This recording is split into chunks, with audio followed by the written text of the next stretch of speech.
Sometimes Stephen King writes some really good books that I really enjoy, and sometimes he writes some books that just don't flow well with me. And today I'm going to show you the ones that I just don't like. So let's get started.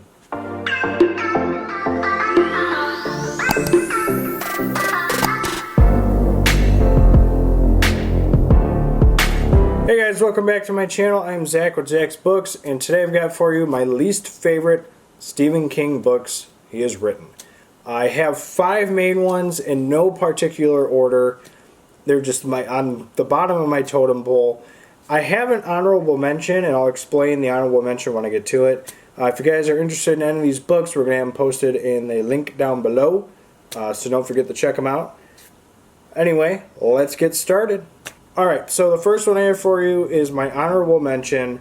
The reason it's an honorable mention is because I have not finished this. I started this darn thing back in January, and I just have really just not wanted to pick it back up. And that is Insomnia. So it's a book about a guy who can't go to sleep, and then after X amount of time he starts seeing stuff at night when he goes out and just goes on walks and stuff like that. I think I cracked page 100. I don't remember. But I just really didn't get into the first couple of, parts of the book that I couldn't get into it. But I know that this plays a big part in some of the Dark Tower stuff. And so that's what's driving me to know that I need to finish it. Is because it does have some mentionings of the Dark Tower. And some of the things from it. And so I know I need to finish it, but it's just the first part I read was just kind of boring. So I know I need to finish it, but as right now it's an honorable mention of my least favorites because I just can't finish it. I've got no solid motivation to really go at it again. So, Insomnia. Alright, so just throwing a disclaimer out there before I get into my actual list. Some of these books a lot of people actually do enjoy. And there are some people who agree with me in saying that they're not really that good. And so that's why I'm putting them on towards the bottom of my list because I just really didn't enjoy them. Some of them, when I do a reread of them, I might enjoy. But for right now, these are my top 5, my bottom 5 Stephen King books, my least favorites. So, like I said, I have no particular order with these. The first one I'm going to show you is The Regulators by Richard Bachman, Stephen King.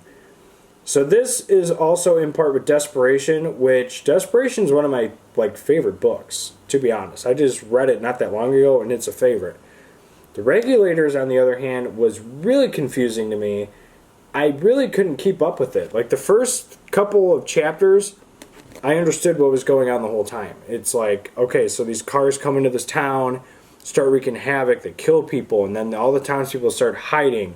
And then a bunch of weird stuff happens. And then all of a sudden a boy's possessed by the spirit at the end of the book. And he escapes by pooping. He poops and the spirit doesn't want to be with him when he's pooping. And so, I don't know. It was just really confusing.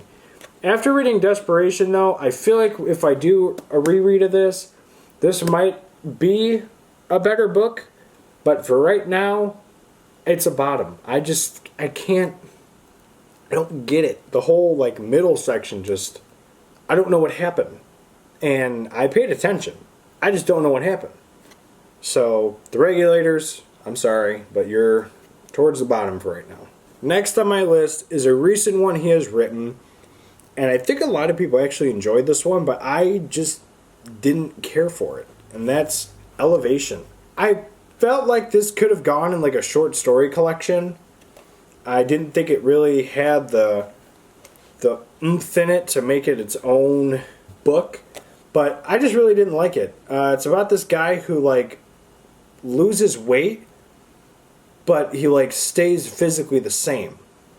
So it's kind of thinner, but you don't physically see the change. So he'll it's a continuous weight too. He'll put anything on himself. So he weighs himself with his clothes off and his clothes on, he weighs the exact same. He'll weigh himself holding a 45-pound dumbbell. He weighs the same. It's weird to me. It didn't make sense.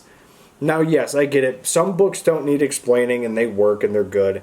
This one, I just don't get it. Thinner, you understand why he's getting thinner. run over a gypsy lady. Guy says thinner, he gets thinner. Elevation, the guy's just losing weight by like not losing weight. He physically is not changing.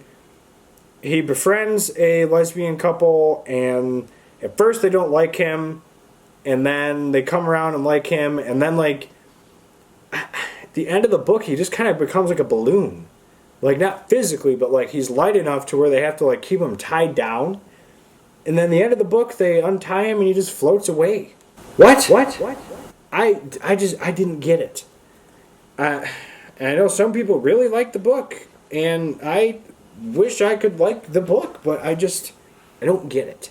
But yeah, Elevation is towards the bottom. Like I said, if I do a reread, maybe it'll be a little better, but I just didn't get it. I didn't get to see the point of it.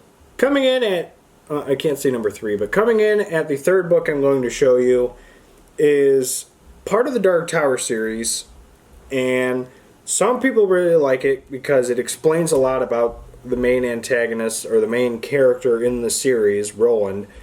And some don't like it because after book 3, the journey begins with book 3. Some of the videos I explain this a lot, but the first book you start your journey. The second book he picks up the characters that are going to be accompanying him in his journey. In the third book, the journey begins. They go out and they start, the quest to go to the Dark Tower. And then, oh my god, book 4 happens. The Dark Tower 4, Wizard and Glass. This is I think the biggest book in the series. I think the Dark Tower might be a little bigger. But this is some 800 page, almost 900 pages of just, what the hell did I just read? One of my favorite YouTubers, Edward Lauren, literally said this is in his least favorite as well. It's just a big backstory that I felt like wasn't necessary where it was placed. Is this story necessary to the plot line of the Dark Tower? Yes, of course it is. But to put it at book 4 after you're just about to get the journey going, why? Why in the hell would you do that?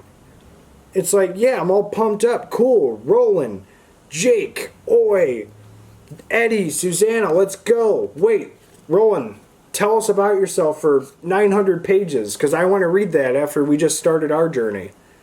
I didn't want that. Was the book good?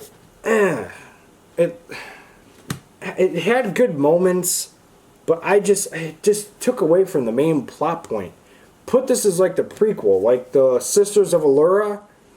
The Little Sisters of Allura, which I think is a short story in Everything's Eventual. I think it's Everything's Eventual. Don't quote me on that. But that's kind of like a prequel to The Gunslinger. I felt like that's where this needed to go. Don't make it a story in between books. Just put it at the beginning. Smack dab in the middle. Like, yeah, the Dark Tower. Here, if you want to start the journey, read this 900-page book. But just to put it in the middle and kind of lean away from the journey that's going on, I just personally didn't like it. And I'm sorry if you did. Maybe when I reread the series, the next time I read it, maybe it'll find a place in my heart to where it belongs with the rest of the books. But for right now, it's towards the bottom. I can't. And I'm sorry to those who enjoy it. It's just not enjoyable for me right now. Keeping up with this train of Dark Tower badness is The Wind Through the Keyhole. This is the one that he wrote in 2012 that was an add-on that goes between Wizard and Glass and Wolves of the Kala. And this is another one that I just thought it didn't... Oh, man. I just felt like it didn't need to be there. No, yeah, it's another kind of backstory thing for Roland. And him, again, growing up. This is more of an adult version of him before he meets his quartet. But I don't get it. And I'm sorry to the diehard Stephen King fans that love every single thing he has written. I'm trying. But these two books, reading them back to back, was such a buzzkill for me. I mean, luckily picking it back up in Wolves of the Kala was tremendous. I loved it because it picked right back up with the action, and you get back to the original content of Eddie, Susanna, Oi, Jake, and Roland. But to go through two kind of backstories back to back, totaling about 1,300 pages between the two of them, I didn't need that. I didn't really want that. Now, originally, before this one came out, it was just Wizard and Glass, and there's just the 7 of them. Cool, Wizard and Glass, get through the rest of them, and you're done. But then in 2012, he wrote this, and another thing I didn't really think was necessary. But, again, like I said with Wizard and Glass, when I reread the whole series, maybe this will be higher up. Maybe I'll enjoy both of them. Maybe I'll enjoy every single book in the series. But for right now, oh my goodness. I went through the Keyhole, Wizard and Glass. I just didn't need them. And the last one I'm going to show you, I don't think King should be in the hard case crime stuff. And it's the Colorado Kid. I have not read Joyland. I've actually kind of avoided it because this one just was not that good. Because it wasn't like supernatural. There was no like creepy horror aspect to it. It was just two old guys explaining to this girl like about this serial killer named the Colorado Kid. And I didn't like it. So that's why I've kind of avoided Joyland. And actually the book he has coming out in 2021, ironically when I did my review for this book, I said he needs to stay away from hard case crime. What's the next book he has coming out? A hard case crime called Later. It's like crappy timing on my end to literally bash him and say you shouldn't do any more like this. And the very next one he does is hard case crime. So, but that one at least sounds a little more interesting than this one was. So, Colorado Kid, I just didn't like it. So these are my bottom 5 Stephen King books. Like I said, no particular order. These are just my least favorite. What are some Stephen King books that you disliked? What are some ones that are really good but like you just don't like either? So let me know in the comment section down below because I'm eager to know what you guys don't like. Let me know in the comments. Don't forget to like, comment, subscribe. Otherwise, we'll see you guys in the next video. Bye.